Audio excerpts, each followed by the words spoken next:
ძვირფასო ექიმებო, ძვირფასო მაყურებლებო, ალბათ ყველა ცხოვრებაში ყოფილა მომენტი, როდესაც შენიშნეთ და არ მოგეწონათ, რომ თმა განსაკუთრებულად გცვივათ.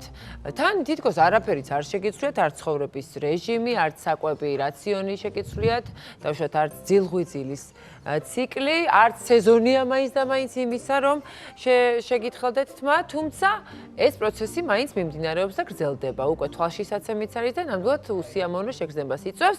რაშია საქმე? მოგეხსენებათ სტრესი, ყველაფერზე ახდენს ზეგავლენას და მათ შორის თმის ცვენაზე. და გეტყვით, რომ 3 თვის წინანდელი სტრესული მოვლენები 3 თვის შემდეგ აისახება ჩვენს თმებზე, ანუ იწვევს თმების ცვენას.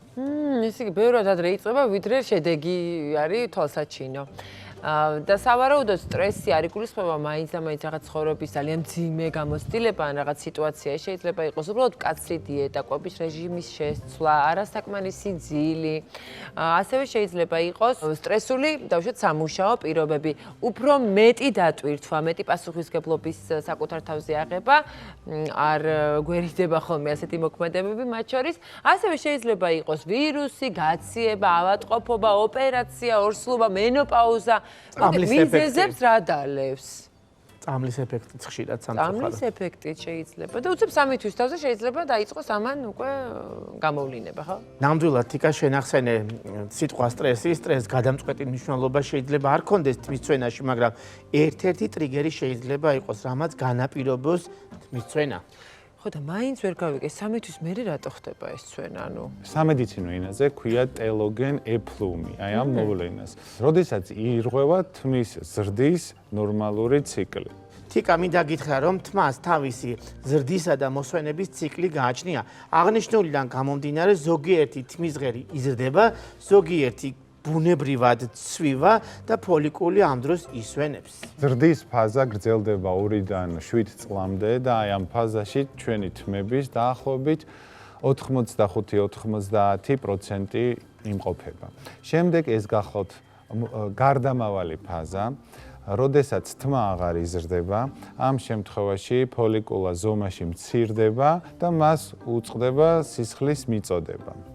ეს ფაზა დაახლოებით გრძელდება 2 კვირა. და ამ ფაზაში ჩვენი თმის 1-ზე ნაკლები პროცენტი მონაწილეობს. შემდეგი ფაზა ის გახლავთ მოსვენების ფაზა, როდესაც თმის ღერი ამოვარდება, ფოლიკული ისვენებს და ეს დაახლოებით 3-4 თვემდე გრძელდება. ამ ფაზაში ჩვენი თმის 10-15%-ია ჩართული. თიკა მინდა გითხრა, რომ სტრესის გამო ჩვეულებრივზე მეტი ფოლიკული გადადის მესამე ფაზაში, ანუ მოსვენებულ ფაზაში, ამას ყველაფერს განაპირობებს ჰორმონი კორტიზოლი, რადგან სტრესის დროს სწორედ კორტიზონის ჭარბა წარმოქმნა ხდება და კორტიზოლი სწორედ აფერხებს ამ პროცესს. ასევე მეორე ეფექტი ეს გახლავთ ის, რომ კორტიზოლი ხელს უშლის გარკვეული ცილების წარმოქმნას, რომელიც ჭირდება თმას ზრდისთვის და განვითარებისთვის. და როგორც წესი, ასე ამბობენ, რომ ქალთა პოპულაციის დაახლოებით 30%-ს ერთხელ მაინც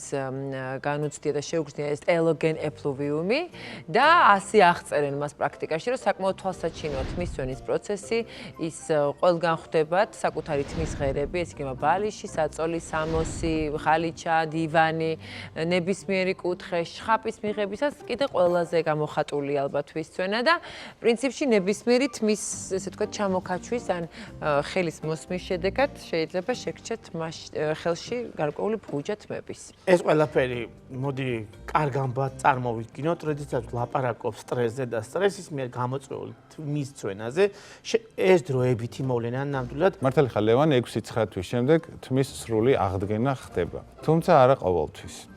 თმის ზოგიერთი ღერი შეიძლება გაიზარდოს მოკლე და ვერასდროს ვეღარ მიაღწიოს სრულ ზრდას. აი მაგალითად თიკა ხომ გინახავთ თმის მოკლე ღერები განსაკუთრებით შუბლის მიდამოში. კი, როგორ არ მინახავს. შესამჩნევია. კი, ხო, პატარა. უსუმაქ მე სტრესი მომეხსნა და წამოვიდა COVID. ჩემო ძვირფასო, აი როგორ იგრძნობა ეს ყველაფერი მართლაც თქვენ შემთხვევაში. თუმცა ალბათ და თქვით კიდევაც, რომ მარტო სტრესი არ არის თმის ცვენის მიზეზი, ხო ასეა? რა თქმა უნდა. ნამდვილად თმის ცვენის სხვადასხვა მიზეზი არსებობს, მათ შორის ჰიპოთირეოზი, რკინის დეფიციტი, ავტოიმუნური ბუდობრივი ალოპეცია, სისტემური წითელი მგლურა და ზოგიერთი მედიკამენტი. რადგან ამდენი მიზეზია თვისცვენისა, ვფიქრობ, რომ ძალიან დაგვეხმარებიან ახლა სტუმრები, რომლებიც შემოგვიერთებიან და სწორედ აი ამ საკითხზე უფრო ჩაუხმოვდებით საუბარს. დღეს სტუმრობენ დერმატოვენეროლოგი ქეთა მიქელაძე და ავერსის დერმატოლოგიური ბრენდების მენეჯერი სოფიო ლათათი. გამარჯობა. გამარჯობა. მოგესალმებით, ტრადიციულად ქართული წყალი მინდა შემოგთავაზოთ. მიირთვით წყალი მთის 0% ბრომატით წყალი მთის იცხოვეთ სრულყოფილად. ძალიან კარგი წყალს მივირთვებთ აუცილებლად და თან იქნებ ცოტა სტრესიც წაიღოს ჩვენი. სტრესი ასე ძალიან მოქმედებს მართლაც თმის ცვენაზე? სტრესი ნამდვილად ძალიან მოქმედებს თმის ცვენაზე. უბრალოდ სანამ ზოგადად თმის ცვენაზე ვისაუბრებთ, უნდა გავმიჯნოთ ერთმანეთისგან ორი ძირითადი ტიპი. ეს გახლავთ ნაწიბუროვანი და არანაწიბუროვანი თმის ცვენა. არანაწიბუროვანი თმის ცვენა შედარებით უფრო ხშირად გვხვდება და ძირითადად დღეს ამ ტიპის თმის ცვენაზე ვისაუბრებთ, ხოლო ნაწიბუროვანი შედარებით იშვიათია. ძირითადად დაკავშირებული არის სხვადასხვა მძიმე ქრონიკულ დაავადებებთან ან ადგილობრივ ინფექციურ პროცესებთან, რასაც მოყვება სკალპზე ნაწიბუროვანი ცვლილებების განვითარება. რაც შეეხება არანაწიბუროვან თმის ცვენას, მასში ერთიანდება ბუდობრივი თმის ცვენა, რომელიც აუტოიმუნური პროცესი გახლავთ. ამ დროს მიუხედავად იმისა, რომ ძირითადად გენეტიკური წინასწარ-განწყობა თამაშობს წამყვან როლს, აქაც სტრესი შესაძლებელია იყოს როგორც ტრიგერი, ანუ მაპროვოცირებელი ფაქტორი, ისევე როგორც სხვა გარემო პირობები. რაც შეეხება ანდროგენულ თმის ცვენას, ეს გახლავთ ძირითადად მამაკაცური პატერნით მიმდინარე თმის გაცვენა, რომელიც ჰორმონებთან, ტესტოსტერონთან და დიჰიდროტესტოსტერონთან არის დაკავშირებული და აქაც ძირითადად არის გენეტიკური მიდრეკილება, მნიშვნელოვან როლს თამაშობს. ქალბატონებშიც შეიძლება შეგვხვდეს და ძირითადად ჰორმონალური დისბალანსის შედეგია ქალბატონებში. და ბოლოს დიფუზური თმის ცვენა, რომელიც ყველაზე უფრო ხშირად გვხვდება და მარტივად თქვათ სეზონური თმის ცვენიდან დაწყებული მძიმე ქრონიკული დაავადების ნიშნებამდე დამთავრებული შეიძლება იყოს თქვათ გამოვლინება რაიმე ქრონიკული დაავადების ერთ-ერთი სიმპტომი. აი კიდევ რა მიზეზები შეიძლება მოვიძიოთ ისეთი ცოტა ყოველდღიური და რო არ გვეფიქრება მაინც და მაინც ყოველდღიური მიზეზებიდან ისეთი რამე ქრონიკული მაგალითად წონაში მკვეთრი კლება, რაც დაკავშირებული არის რა თქმა უნდა არასრულფასოვან დიეტასთან, რის შედეგადაც შესაძლებელია განვითარდეს რკინის, ფერიტინის, D ვიტამინის, B ჯგუფის ვიტამინების დეფიციტი, ანუ სხვადასხვა მიკროელემენტებისა და ვიტამინების დეფიციტი, რასაც თან ახლავს რა თქმა უნდა, ანუ ასევე თმის ცვენა, როგორც სხვა გვერდითი მოვლენები, ასევე დაკავშირებული შესაძლებელი იყოს თქვენც ისაუბრეთ ამაზე ენდოკრინულ პათოლოგიებთან, ზოგიერთი მედიკამენტის მიღებამ შეიძლება განაპირობოს, როგორც გახლავთ მაგალითად სხვადასხვა ტიპის ანტიდეპრესანტები, ანტიბაქტერიული საშუალებები, დერმატოლოგიაში მაგალითად იზოტრეტინოინები, რომელიც აკნეს სამკურნალოდ გამოიყენება, თუმცა აქ კარგი ის არის, რომ თუ ეს არის შექცევადი პროცესი მედიკამენტების შემთხვევაში, ანუ თუ კი შევწყვეტ ამ მედიკამენტის მიღებას, თმის ცვენა წყდება და თმიანი საფარი აღიდგენს უწინდებურ სიჯანსაღას. და ასევე შეიძლება ვთქვათ წელიწადში ორჯერ იყოს ფიზიოლოგიური, ანუ 1-2 თვის განმავლობაში განვითარებული თმის ცვენა არ ითვლება პათოლოგიად, თუ კი 2-3 თვეზე დიდხანს გაგრძელდება, მხოლოდ ამის შემდეგ ვიწყებთ უკვე დამატებითი მიზეზების კვლევას, თუ რატომ და რასთან შეიძლება იყოს დაკავშირებული ამა თუ იმ ტიპის თმის ცვენა. ჩვენ ვახსენეთ, რომ რამოდენიმე ტიპის ალოპეცია არსებობს. ეს შეიძლება იყოს სტრესისგან განპირობებული, ეს შეიძლება იყოს გენეტიკური, ეს შეიძლება იყოს ჰორმონალური. როგორ უნდა განვასხვაოთ ესენი ერთმანეთისგან? ამაში ძირითადად გვეხმარება ტრიხოსკოპი, სპეციალური ხელსაწყო, რომლის მეშვეობითაც ხდება სკალპის დათვალიერება, როდესაც მოგმართავს პაციენტი თმის ცვენის ჩივილით და დამატებითი კვლევები, რომ გამოირიცხოს არის თუ არა რაიმე სხვა ვთქვათ ქრონიკული დაავადებები, რომლის ერთ-ერთი სიმპტომით შეიძლება იყოს ვთქვათ თმის ცვენა. არსებობს ასეთი ტესტიო, positive pull test, რომელსაც დერმატოლოგებიც იყენებენ.